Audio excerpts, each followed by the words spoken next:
ప్రపంచ రాజకీయాల్లో చైనా తీరే వేరు. తన స్వార్థం కోసం ఏ అవకాశాన్ని వదులుకొని డ్రాగన్ కంట్రీ ఇప్పుడు పశ్చిమాసియా యుద్ధం విషయంలోనూ అందరికంటే 4 అడుగులు ముందే ఉంది. ఇరాన్, అమెరికా మధ్య యుద్ధం వస్తుందని, హోర్ముజ్ జలసంధి మూతపడుతుందని చైనా ముందే ఊహించింది. అందుకే ప్రపంచమంతా చమురు ధరలు పెరుగుతున్నాయని ఆందోళన చెందుతుంటే చైనా మాత్రం నిమ్మకు నీరెత్తినట్లు ఉంది. ఎందుకంటే ఆ దేశం దగ్గర ఇప్పుడున్న చమురు నిల్వలు చూసి అగ్రరాజ్యం అమెరికా కూడా నోరెళ్లబెడుతోంది.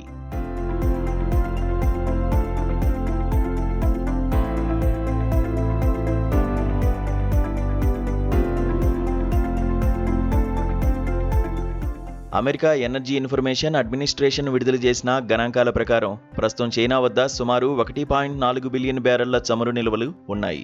ఈ సంఖ్య ఎంత పెద్దదంటే అంతర్జాతీయ ఇంధన సంస్థలో సభ్యులుగా ఉన్న 32 దేశాల మొత్తం నిల్వలు కలిపిన 1.2 బిలియన్ బ్యారెళ్లు మాత్రమే. అంటే ప్రపంచంలోని 32 సంపన్న దేశాల దగ్గర ఉన్న నిల్వల కంటే ఒక చైనా దగ్గరే ఎక్కువ చమురు ఉంది. ఈ వ్యూహాత్మక నిల్వలే ఇప్పుడు చైనాను చమురు సంక్షోభం నుంచి కాపాడుతున్నాయి. మరోవైపు అగ్రరాజ్యం అమెరికా పరిస్థితి దీనికి భిన్నంగా ఉంది. అమెరికా వద్ద ప్రస్తుతం కేవలం 405 మిలియన్ బ్యారెళ్ల నిల్వలు మాత్రమే ఉన్నాయి. యుద్ధం కారణంగా ఆకాశాన్ని అంటుతున్న చమురు ధరలను తగ్గించడానికి అధ్యక్షుడు డొనాల్డ్ ట్రంప్ ఇటీవలే 172 మిలియన్ బ్యారెళ్ల చమురును మార్కెట్లోకి విడుదల చేయాలని నిర్ణయించారు. కానీ చైనాతో పోలిస్తే అమెరికా నిల్వలు చాలా తక్కువగా ఉండడం, భవిష్యత్తులో యుద్ధం మరింత కాలం కొనసాగితే అమెరికాకు ఇబ్బందులు తప్పవని విశ్లేషకులు హెచ్చరిస్తున్నారు.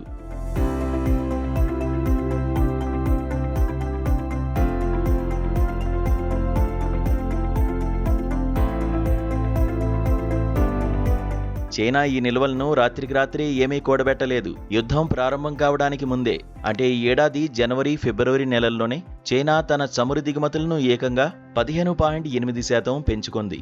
ధరలు తక్కువగా ఉన్నప్పుడే భారీగా కొనుగోలు చేసి స్టాక్ పాయింట్లను నింపేసింది. హార్ముజ్ జలసంధి మూసివేత వల్ల ప్రపంచ సరఫరా వ్యవస్థ దెబ్బతిన్నా చైనా తన వద్ద ఉన్న నిల్వలతో నెలల తరబడి ఎటువంటి ఇబ్బంది లేకుండా గడిపేయగలదు.